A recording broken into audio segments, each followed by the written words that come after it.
being stretched out, and then these thinner filaments cool down rapidly, darken in color, but they remain quite flexible, so they look a lot like hair. The lava is already reaching the bottom of our slide. It goes quickly, and the lava, which is longest exposed to the, it sounds a bit weird, colder air in the room, will solidify first. You can see that here on the top it's not currently moving, so this top layer is now rapidly cooling down, solidifying, but also acting like an insulation layer for the lava below. So even though on the top it doesn't move, there is still liquid lava underneath and still coming out here at the bottom, as you can see, and it will for a minute more. I have 3 Hawaiian words for you today that are used internationally in volcanology.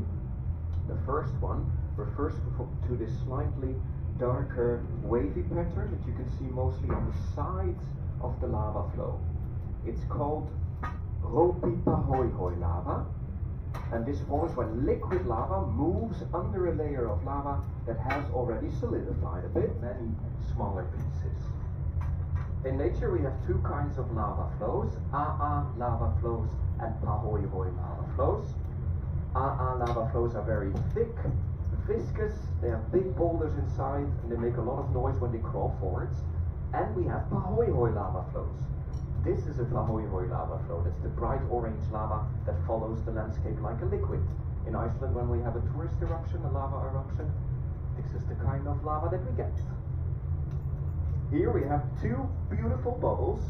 You can kind of see that heat is trapped inside, because that's where the lava is still most orange, so even that little thin layer of the bubble traps the heat.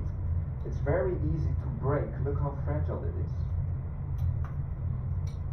You see, it's a few punctures, and then it's gone. Inside, if I push on the lava, I can still change the shape of it, so it's still quite liquid and flexible there. I'll show you how hot it is. Orange and glowing underneath, so the heat is definitely trapped there. The sand is very isolating, and it will take longer for that bottom area of the flow to cool down as much as the top. You see, as it cools, it fractures into smaller pieces.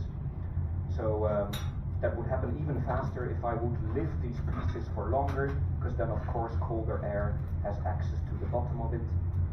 And I'm not going to wait for that to happen too much, because then the chance of bigger pieces flying away arrives, and I don't want that to happen too much.